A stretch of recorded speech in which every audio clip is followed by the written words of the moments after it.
Baik, sebelumnya Assalamualaikum warahmatullahi wabarakatuh. Perkenalkan, nama saya Mareta Haryani. Saya ingin menjelaskan tentang faktor yang mempengaruhi imunitas non-spesifik. Faktor-faktor tersebut sudah kita pelajari sebelumnya dan sudah kita buatkan resumenya dan akan kita bahas bersama-sama. Faktor-faktor yang berpengaruh terhadap sistem imunitas non-spesifik ada spesies, perbedaan individu dan pengaruh usia, suhu, pengaruh hormon, faktor nutrisi, dan flora bakteri normal. Baik, saya akan membahas tentang sistem imun non-spesifik terlebih dahulu. Sistem imun non-spesifik seringkali disebut juga sebagai pertahanan atau pertahanan tubuh bawaan.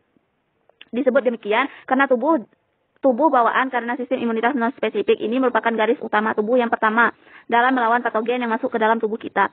Lanjut, satu faktor yang mempengaruhinya berupa satu spesies atau jenis adalah suatu toksin yang dipakai dalam taksonomi untuk menunjukkan pada satu atau beberapa kelompok individu atau populasi yang serupa dan dapat saling membuahi satu sama lain. Lanjut, berkembang karena diaktifkan oleh sistem imun bawaan dan memerlukan waktu untuk dapat mengerahkan respon pertahanan yang lebih kuat dan spesifik. Lanjut, faktor umur. Berhubungan dengan perkembangan sistem imun sudah dimulai semasa dalam kandungan, maka aktivitasnya juga diawali dari keadaan yang lemah dan meningkat sesuai dengan bertambahnya umur. Walaupun demikian, pada umur lanjut sistem imun akan bekerja secara maksimal.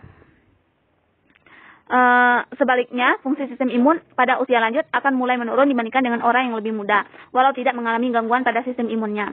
Hal tersebut selain disebabkan karena pengaruh kemunduran biologik, secara umum juga jelas berkaitan dengan menyusutnya kelenjar timus. Lanjut, suhu. Tubuh manusia akan selalu berubah mempertahankan keadaan normal dengan suatu sistem tubuh yang sempurna, sehingga dapat menyesuaikan diri dengan perubahan-perubahan yang terjadi di luar tubuh tersebut. Tetapi kemampuan untuk menyesuaikan diri dengan temperatur luar adalah jika perubahan temperatur luar tubuh tersebut tidak berlebih dari 20% untuk kondisi panas dan 35% untuk kondisi dingin dari keadaan normal tubuh. Lanjut, keseimbangan panas suhu tubuh manusia selalu dipertahankan hampir konstan atau menetap oleh suatu pengaturan suhu pada tubuh manusia. Lanjut, hormon. Getah lambung pada umumnya menyebabkan suatu lingkungan yang kurang menguntungkan untuk sebagian besar bakteri patogen. Demikian pula dengan air kemih yang normal akan membilas seluruh kemih sehingga menurunkan kemungkinan infeksi bakteri. Pada kulit juga dihasilkan zat-zat yang bersifat bakterisida.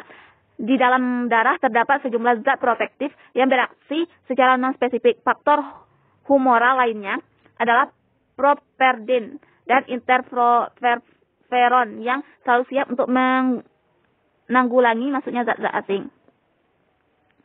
Selanjutnya, 5 nutrisi. Keadaan gizi seorang sangat berpengaruh terhadap sistem imun seseorang. Karena kita mengambil semua yang kita butuhkan dari sana. Contohnya protein, karbohidrat, lemak, vitamin, mineral, dan lainnya. Gizi yang cukup dan sesuai sangat penting untuk berfungsinya sistem imun secara normal. Lanjut, jika hilangnya daya tahan tubuh yang disebabkan oleh jeleknya keadaan gizi, maka di sana jelek keadaan gizi kita, maka semakin mudah patogen menyerang tubuh kita. Flora bakteri normal. Garis pertahanan pertama dalam menghasilkan invasi mikroba biasanya terjadi pada kulit dan selaput lendir yang melapisi bagian permukaan dalam tubuh. Struktur jaringan tersebut bertindak sebagai imunitas alamiah dengan menyediakan suatu rintangan fisik yang efektif. Dalam hal ini, kulit lebih efektif daripada selaput lendir. Adanya kerusakan pada permukaan kulit atau pada selaput lendir akan lebih memudahkan timbulnya suatu penyakit.